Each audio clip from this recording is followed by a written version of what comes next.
देखिए आपका साक्ष्य नियम में आपका 79 से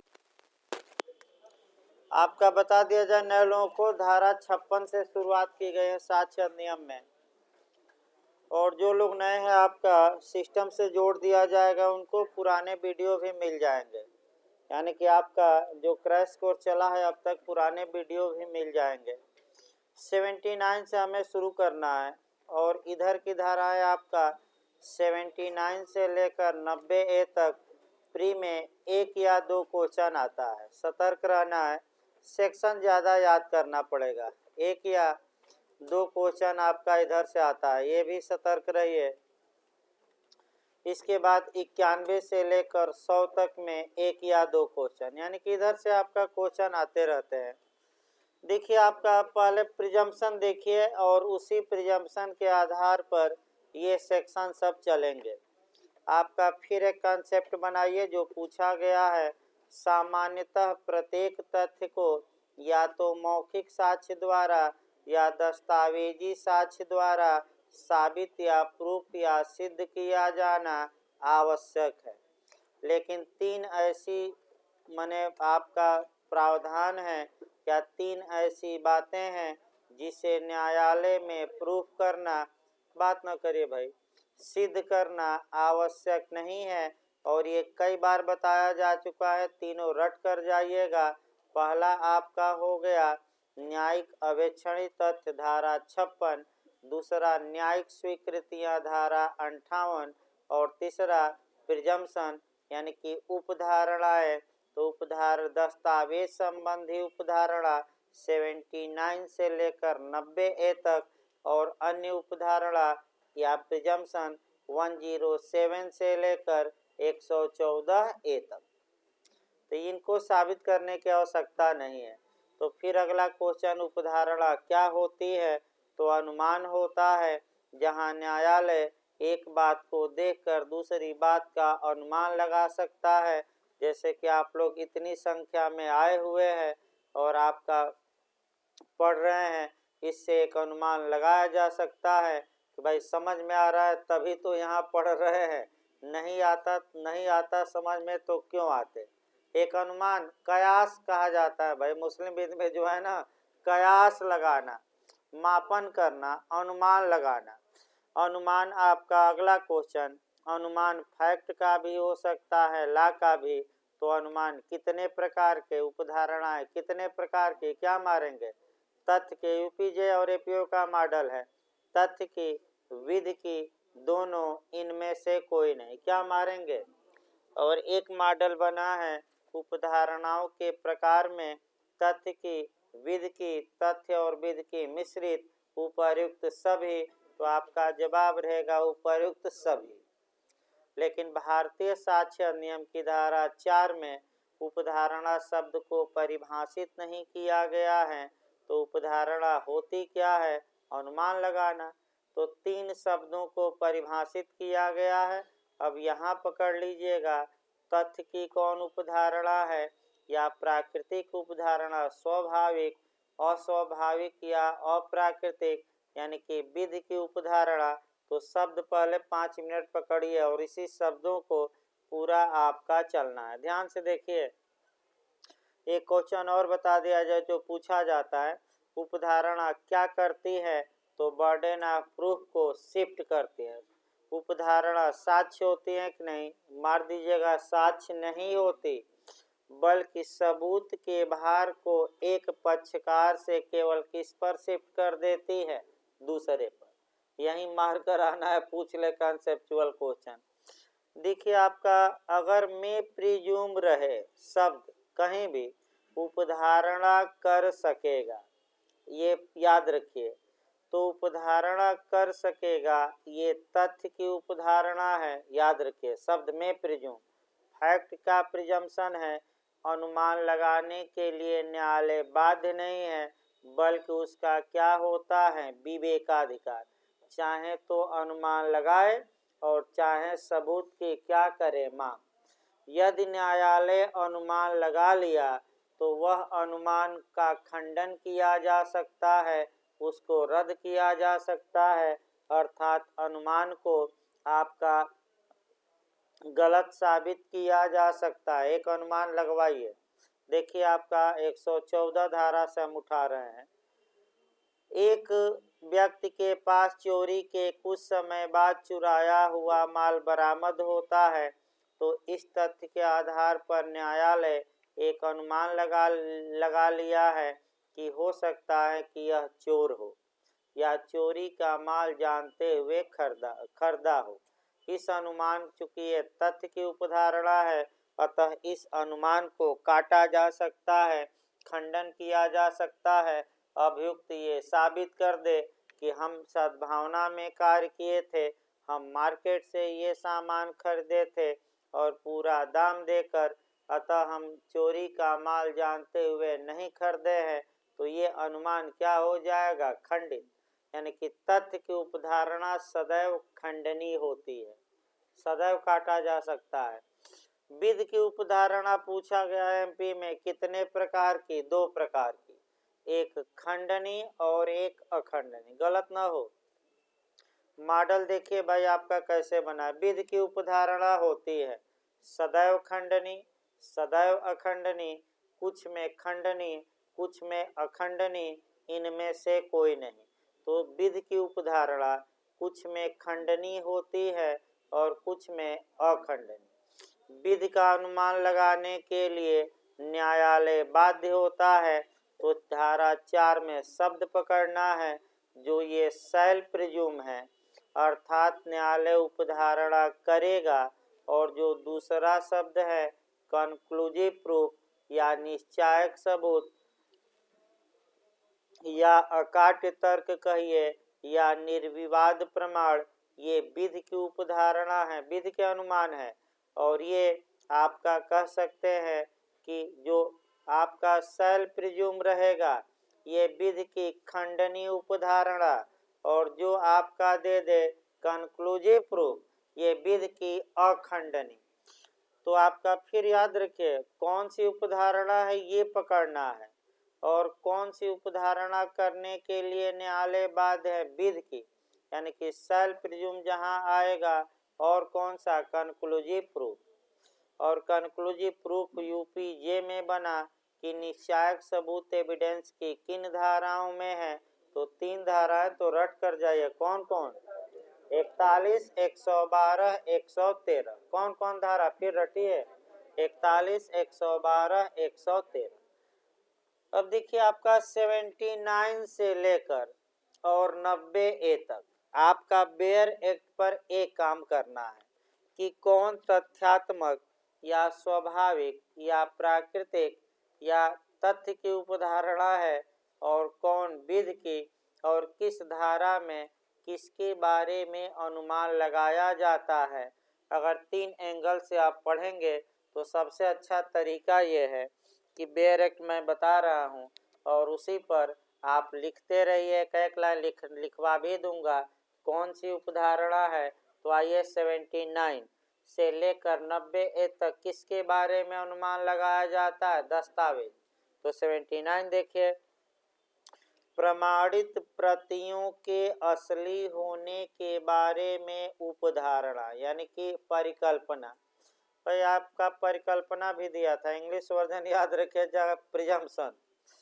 न्यायालय हर ऐसी दस्तावेज का असली होना उपधारित करेगा।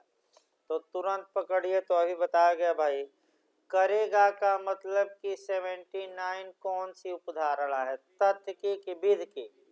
उसको लिखते रहे विधि की उपधारणा। भाई बेरक पर लिखते रहे करेगा, हमने अभी बताया कौन सी उपधारणा?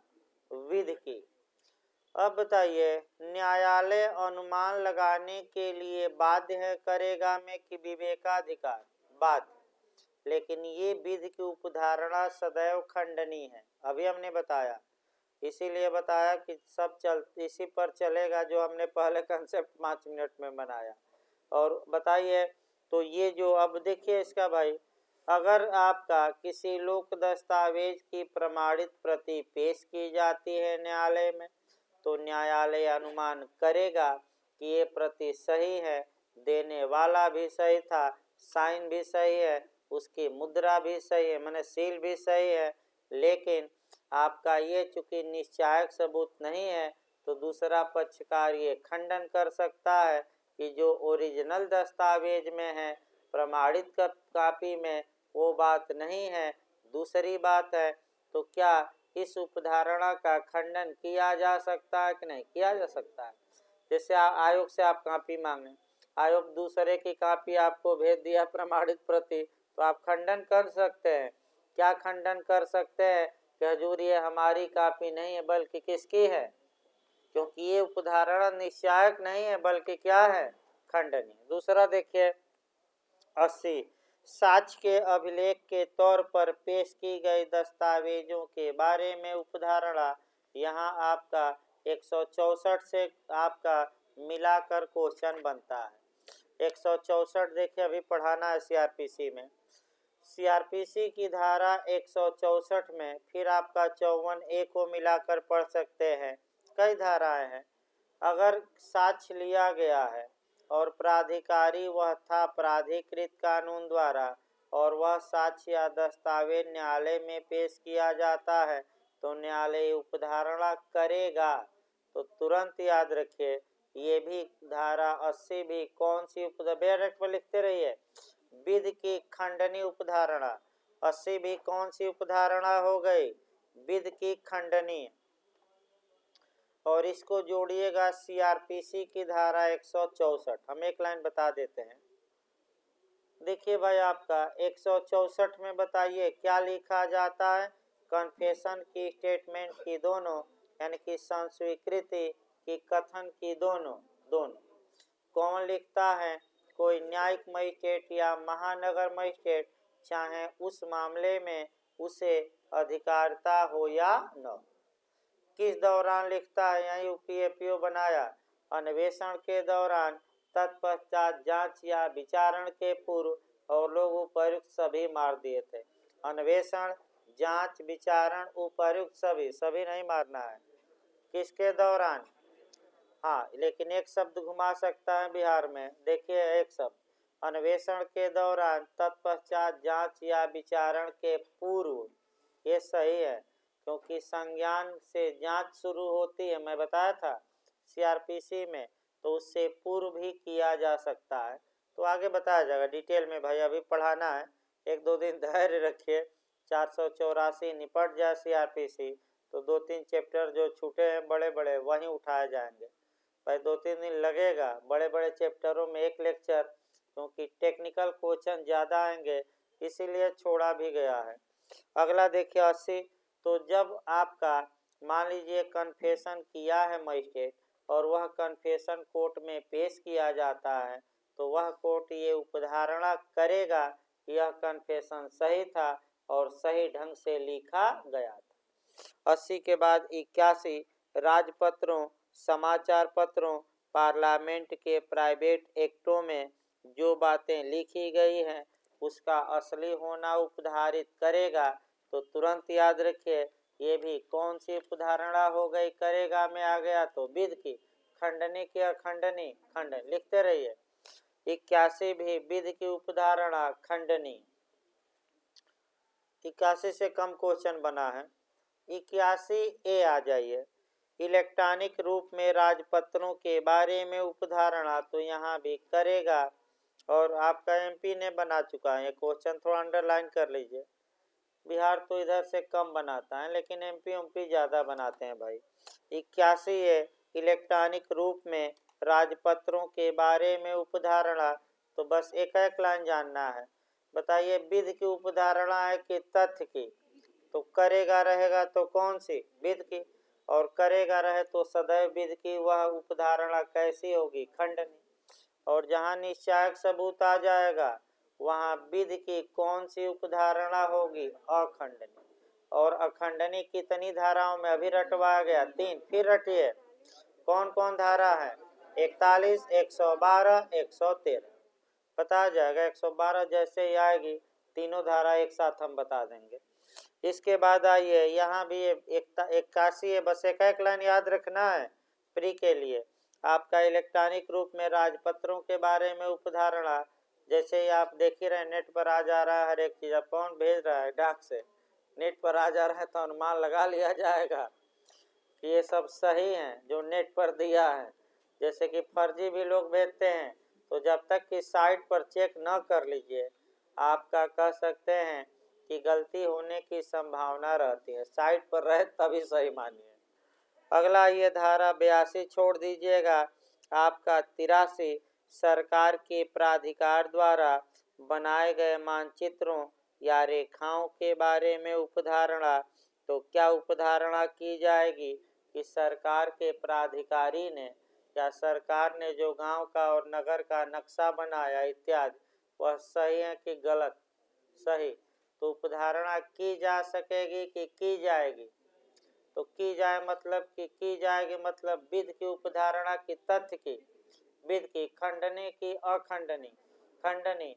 और न्यायालय अनुमान लगाने के लिए बाध्य होगा कि विवेकाधिकार, बाध्य, केवल तथ्य में विवेकाधिकार है। और तथ्य के अनुमान कब होगा? जब बेयर एक्ट में क्या रहेगा? कर सकेगा। अभी 416 बताया गया सीआरपीसी, करेगा कि कर सकेगा? हाँ, याद रखिए भाई। आगे देखिए आपका 84 विधियों के संग्रह और विनिश्चयों की रिपोर्टों के बारे में उपधारणा। इसको भाई अलग से क्वेश्चन बनाइए तब इसको पढ़िएगा। यहाँ भी आपका उपधारणा कह सकते हैं कि असली होना उपधारित करेगा, निचली लाइन है। तो आपका पहले लिख लीजिए, एक क्वेश्चन अलग बनाना है इस पर, क्योंकि यूपीएफपीओ बनाया है।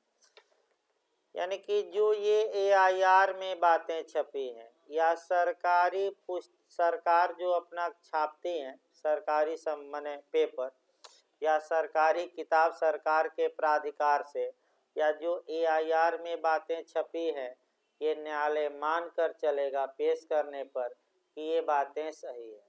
लेकिन इसका आप खंडन भी कर सकते हैं, ओरिजिनल निर्णय लाइए आप, और कह सकते हैं एआईआर की बातों में विरोधाभास हो, क्योंकि भाई छापते तो आदमी ही हैं, हो सकता है गलत हो जाए। तो बताइए खंडन हो सकता है कि नहीं हो सकता है? अब ये क्वेश्चन बनता है, क्वेश्चन का मॉडल दूसरा अपनाना है। यहाँ तो आपका विधि की खंडनी उपधारणा और किसके बारे में? तो विधियों के संग्रह, यानी कि जो कानून लिखा है, जैसे आईपीसी है, तो किताब भले गलत हो जाए लेकिन सरकार जो बेयर एक्ट छापेगी उसके बारे में अनुमान लगाया जाएगा ये सही है। लेकिन उसका खंडन कर सकते हैं कि टाइपिंग में क्या हो गए हैं सरकार के प्राधिकारियों से गलती, क्योंकि निश्चायक नहीं है। और एआईआर में जो बातें छपी हैं या पत्रिकाओं में, उसके बारे में यही धारा लागू होगी। तो अगला क्वेश्चन जरूर लिखिए कि विदेशी विधि को कैसे साबित किया जाएगा? फॉरेन लॉ को या विदेशी विधि को कैसे प्रूव किया जाएगा? एक कठिन क्वेश्चन है, थोड़ा अंडरलाइन कर लीजिएगा। विदेशी विधि या फॉरेन लॉ को कैसे साबित किया जाएगा? दो तरीका बना लीजिए, एक धारा 38 के तहत और दूसरा धारा 45 के तहत। दो धारा लिखिए तो ये यूपीएफपीओ में आ चुका है। एक धारा 38 के तहत उस देश की पुस्तक पेश कर दीजिए, और दूसरा धारा 45 एक्सपर्ट ओपिनियन, यानी कि विशेषज्ञ की क्या ले सकता है न्यायालय? राय। तो कितने तरीके हैं फॉरेन लॉ को साबित करने के? दो। कौन कौन? एक एक्सपर्ट ओपिनियन की धारा में 45, और दूसरा क्या है? उस देश में जो किताब छपी थी उस किताब को क्या करिए भारत में लाइए। कौन सी धारा? 38। अब यहाँ देखिए क्वेश्चन क्या बनता है कि भारतीय विधि को कैसे साबित किया जाएगा? दिमाग अस्थिर करके समझिएगा। तो भारतीय विधि को साबित नहीं करना है। भारतीय विधि के बारे में धारा 57 के तहत न्यायालय जुडिशियल नोटिस लेगा, न्यायिक अवेक्षा करेगा, साबित नहीं करना है। याद रखिए कौन सी धारा के तहत? 57। भारत में पहला ये खंड है, भारत में प्रचलित सभी कानून, चाहे लैंड लॉ हो या लोकल लॉ हो, मेजर लॉ हो, स्पेशल लॉ हो, प्रथा हो, कोई उसमें ये नहीं है, पूछा भी गया है यूपी में। तो विदेशी वित्त तो आ गया ना, कितने तरीके हैं? 2, याद रखिए सेक्शन वाइज। अगला ये 83-84 के बाद आपका 85, ये उत्तराखंड बना है। मुख्तारनामों के बारे में उपधारणा, इसको लिख लीजिए भाई, मुख्तारनामे के बारे में उपधारणा। प्राधिकृत करना, ना है मुख्तारनामा तो लिख लीजिए प्राधिकृत करना। देखिए प्राधिकृत करवा दिया जाए, जब कोई व्यक्ति अपना अधिकार किसी दूसरे को सौंपता है तो ये कहा जाता है कि उस व्यक्ति ने उस दूसरे व्यक्ति को क्या नियुक्त कर रखा है? अपना मुख्तार। मुख्तार माने प्राधिकृत कर दिया है। इसका मतलब ये हुआ कि प्राधिकृत कर दिया है का मतलब ये हुआ कि अपना अधिकार सौंप दिया है।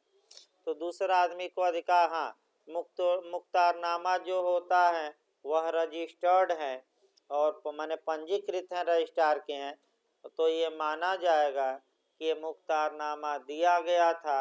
अगर आप चाहते हैं कि कैंसिल कराइए तो जाकर रजिस्ट्रार के हैं क्या कराइए, कैंसिल। जैसे ए ने बी को अपना अधिकार सौंपा कि तुम हमारी जमीन क्या करना, बेच देना, या हमारी तरफ से ये कार्य करना, इसी को मुख्तार कहते हैं, माने अपना अधिकार दूसरे क्या करना। लेकिन पूछा गया है मिलाने के लिए मुख्तारनामे के बारे में उपधारणा की धारा में, ये उत्तराखंड में आया है धारा 85। अब यह है कि विध की उपधारणा है कि तथ्य की, तो वही शब्द बेहरक पकड़ना है। मे प्रिज्यूम है कि शैल प्रिज्यूम की कंक्लूसिव प्रूफ, शैल प्रिज्यूम, तो कौन सी उपधारणा? देखिए भाई सही है ना, हाँ लिख लीजिए भाई, विध की खंडनी उपधारणा, बस एक लाइन लिखिए। 85 ये भी अभी आपका एमपी में बना था भाई। इलेक्ट्रॉनिक करार के बारे में उपधारणा, इलेक्ट्रॉनिक करार के बारे में उपधारणा, सेक्शन याद रखना है। इलेक्ट्रॉनिक करार के बारे में उपधारणा किस धारा में? तो आपका जवाब रहेगा 85A। करार को अनुबंध भी कहते हैं, आपका बार काउंसिल कॉन्ट्रैक्ट एक बार देख लीजिएगा। अनुबंध ठहराव भी कहा जाता है। अब क्या दे दे कोई भरोसा नहीं है, क्या क्या दे सकता है? ठहराव, अनुबंध, संविदा। अगला लिखिए 85 भी इधर से तैयार करके जाना है, सेक्शन रट कर एक लाइन। इलेक्ट्रॉनिक अभिलेखों और इलेक्ट्रॉनिक हस्ताक्षर के बारे में उपधारणा, ये भी आपका कौन सी उपधारणा है? विध की खंडनी, क्योंकि उपधारणा करेगा, बस एक लाइन जानना है। इसके बाद 85 से इलेक्ट्रॉनिक हस्ताक्षर प्रमाण पत्र के बारे में उपधारणा, तो 85C है और ये भी उपधारणा करेगा, यानी कि एक लाइन का याद रखना है। कौन सी उपधारणा है? विध की, लेकिन कैसी है? खंडनी। भाई रट कर जाइएगा, इधर से मिलाने के लिए आ रहा है, गलत कर दे रहे हैं लोग। 85 है, 85B और कौन सी गलत हो जा रहा है सेक्शन ही लोगों से। अगला ये 86 विदेशी न्यायिक अभिलेखों की प्रमाणित प्रतियों के बारे में उपधारणा, तो इधर 86 जो है। अब आइए बेरक की भाषा देखिए। न्यायालय यह उपधारित कर सकेगा, तो आप लोग तुरंत बताइए, तथ्य की उपधारणा हुई कि विध की? तथ्य की।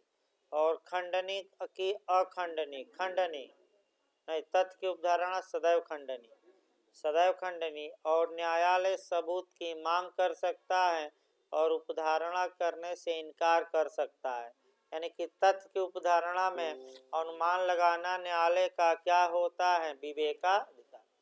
भाई कंसेप्ट क्लियर न हो जिसको, आप परीक्षा देने जा रहे हैं जो लोग, एक उपाय मैं बता रहा हूँ, सेक्शन तो रट सकते हैं।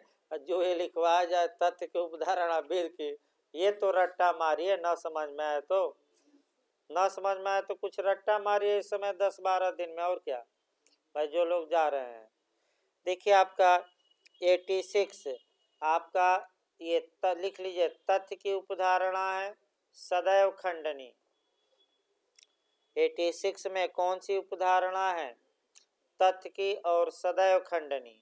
बस एक लाइन लिखिए, इसको तथ्यात्मक भी लिख देता है। 87 छोड़ दीजिए, 88 से क्वेश्चन बना है। तार संदेशों के बारे में उपधारणा लिखिए भाई आपका। तार संदेशों के बारे में उपधारणा। अब यहाँ से आपका अंदर से जाकर क्वेश्चन बना है, सतर्क रहना है थोड़ा। तार संदेश के बारे में उपधारणा, तो क्या उपधारणा की जाएगी? बस एक लाइन देखिए आपका, तार संदेश के बारे में उपधारणा 88 क्वेश्चन बन चुका है भाई, अंदर से थोड़ा बना है इसमें, वो लिख लीजिए आपका। चूंकि मैं प्रिज्यूम लिखा है, कर सकेगा लिखा है, तो पहला वाक्य लिख लीजिए, ये तथ्य की उपधारणा है और सदैव खंडनी है। लिखिए तो बेरक पर ही चिन्ह लगा लीजिए, तथ्य की। भाई बेरक पर ही अलग से भी चिन्ह लगा सकते हैं, लिख सकते हैं। एक लाइन जानना है, कौन सी उपधारणा? तथ्य की और आपका सदैव खंडनी। अब देखिए क्या पूछा गया था, थोड़ा बहुत अंदर जाकर इसमें पूछा, उसको बताना पड़ेगा कि तार संदेश के बारे में क्या उपधारणा की जा सकती है। जिसने भेजा उसके बारे में उपधारणा, किसको भेजा गया उसके बारे में उपधारणा, किसको भेजा गया। जो संदेश दिया गया तार प्राधिकारी को, वही संदेश भेजा गया उपर्युक्त सभी। तो सभी ना मार दीजिएगा, इसीलिए बता रहा हूँ मैं, उपर्युक्त सभी नहीं। कौन भेजा, किसको भेजा, इससे इसका अनुमान नहीं लगाया जाएगा, लेकिन ये अनुमान लगाया जाएगा कि जो तार प्राधिकारी को जो आपका मैंने लिख कर दिया गया, वह दूसरे को वही चीजें क्या किया, भेजा। ये अनुमान लगाया जा सकेगा, यानी कि न्यायालय अनुमान लगाने के लिए बाध्य नहीं है। रट कर जाइएगा। तो किसका अनुमान लगाया जाएगा? केवल जो संदेश दिया गया वो भेजा गया होगा, और भेजने वाले और पाने वाले का नहीं। यही अंदर से क्वेश्चन बना है। जो नए खिलाड़ी रहते हैं उपर्युक्त सभी मार कर आते हैं। इसको लिखिए, जो संदेश दिया गया वही भेजा गया होगा, केवल इसका अनुमान लगाया जा सकेगा। हम लोग जाएगा नहीं लिखवा रहे हैं। जो संदेश दिया गया वही संदेश भेजा गया होगा, वही संदेश भेजा गया होगा, केवल इसका अनुमान लगाया जा सकेगा। भाई सेक्शन रटिए, केवल इसका अनुमान लगाया जा सकेगा, केवल इसका अनुमान लगाया जा सकेगा। रट कर जाइएगा। अब 88A आ जाइए, ये भी आपका एमपी में बना था पिछली बार। इलेक्ट्रॉनिक संदेश के बारे में उपधारणा। तो कुछ इलेक्ट्रॉनिक संदेश भेजवा दिया जाए भाई, खूब आजकल लोग भेज रहे हैं, हम भी भेजते हैं भाई इसमें कोई शक नहीं है। और आप लोगों का भी कर्तव्य है कि उसको, जितने ग्रुप हैं और जो मित्र मंडली हैं, संदेश को क्या करिए, फॉरवर्ड कर दीजिए, ताकि भाई लोग भाई जान जाएं, और जिनकी इच्छा हुआ कर क्या करें, पढ़ें, कोई दिक्कत नहीं, न इच्छा हो न पढ़ें। तो आपका तार संदेश के बारे में वही नियम चलेगा। मैं प्रिज्यूम है कि सेल प्रिज्यूम, तो आपका क्या है, मैं प्रिज्यूम। तो एक तो हेडिंग याद रखना है, हेडिंग याद रखना है कि इलेक्ट्रॉनिक संदेश। हाँ भाई बता दिया जाए, तार अब समाप्त हो गया। 88 वाला जो तार है, भारत सरकार ने उसको समाप्त कर दिया है, तार अब नहीं रहा। तो इलेक्ट्रॉनिक संदेश के बारे में उपधारणा की धारा में 88A लिख लिए। अब अगला क्वेश्चन, तथ्य की उपधारणा है कि विधि की। तो जो आपका शब्द लिखा वही मारिएगा, कर सकेगा कि करेगा, कर सकेगा, तो कौन सी उपधारणा, तथ्य की। लिख लीजिए, तथ्यात्मक, इसको भाई हिंदी में और नाम दिया जाता है आपका प्राकृतिक या स्वाभाविक, नेचुरल, औपचारिक भी कहते हैं। नेचुरल हिंदी में लिखना चाहते हो तो लिख सकते हैं, तथ्य को। अब देखिए यहाँ भी आपका क्वेश्चन अंदर से एक बार बना है और ये बना है कि क्या अनुमान लगाया जाएगा, किसने भेजा, किसको भेजा, कि क्या भेजा गया। तो बताइए किसका अनुमान लगाया जा सकेगा, कौन भेजा किसको, ये नहीं, क्या भेजा गया। तो जो आपका व्हाट्सएप पे है वहीं भेजा गया, और क्या भेजा गया। ईमेल में जो है, अब किसको भेजा गया, कौन भेजा, ये साबित करना पड़ेगा। क्या भेजा गया, जो है भेजा गया, और क्या। उसमें भाई आइए 88A के बाद 89 से कम क्वेश्चन बनता है। पेश न की गई दस्तावेजों के सम्यक निष्पादन आदि के बारे में उपधारणा, ये छोड़ सकते हैं, लेकिन दो धाराएं फिर पढ़नी है आपका 90 और 90A। ज़्यादा चांस यहाँ से रहते हैं, इसको तो ज़रूर याद रखिए। यूपीएपीओ ने भी बनाया, यूपीजे में भी क्वेश्चन बना, आपका पिछली बार बिहार जे में भी क्वेश्चन बना, और हमें लगता है कि बिहार एपीओ में भी क्वेश्चन बनने का चांस रहेगा। लिखिए भाई धारा 90, इसको लिखवा दे रहे हैं थोड़ा डिटेल में, बहुत महत्वपूर्ण धाराएं हैं ये। लिखिए 30 वर्ष पुराने, 30 20 ना मार दीजिएगा, 30 वर्ष पुरानी दस्तावेजों के बारे में उपधारणा। 30 वर्ष पुरानी दस्तावेजों के बारे में उपधारणा। तो पहला क्वेश्चन ये बनता है कि धारा 90 में कितने वर्ष पुराने दस्तावेजों के बारे में प्रिजम्पशन है, 30 वर्ष। कितने बार, 30 साल, पहला क्वेश्चन। दूसरा क्वेश्चन आपका ये बना था, आपका बनता है कि धारा 90 में कौन सी उपधारणा है, तथ्य की कि विधि की कि दोनों। तो क्या लिखा है शब्द, कर सकेगा कि करेगा, कर सकेगा, ये पूछा गया, लिखिए उस पर, कई बार आ चुका है। तथ्यात्मक उपधारणा है तथ्य की। अब देखिए आपका, भाई इसको समझने का प्रयास करिए, अंदर से पूछ ले तो गलत हो सकता है। अगर कोई दस्तावेज कम से कम 30 साल पुराना है और उचित अभिरक्षा में रखा गया था, उचित अभिरक्षा से निकालकर न्यायालय में पेश किया जाता है, तो न्यायालय यह अनुमान लगा सकेगा, यानी कि बाध्य नहीं है, लगाए या ना लगाए, यह अनुमान लगा सकेगा कि वह, अभी देखिए अब क्या पूछा गया था कि 30 साल की गणना कब से की जाएगी बिहार में। तो जब दस्तावेज न्यायालय में क्या किया जाता है, पेश, उससे पिछला 30 साल पुराना हो। लिखिए उसको, 30 साल की गणना, ये बिहार में आया था भाई, यही वाकई आ गया था। 30 वर्ष की गणना दस्तावेज पेश करने के दिन से की जाएगी। ये बिहार में आया था पिछली बार।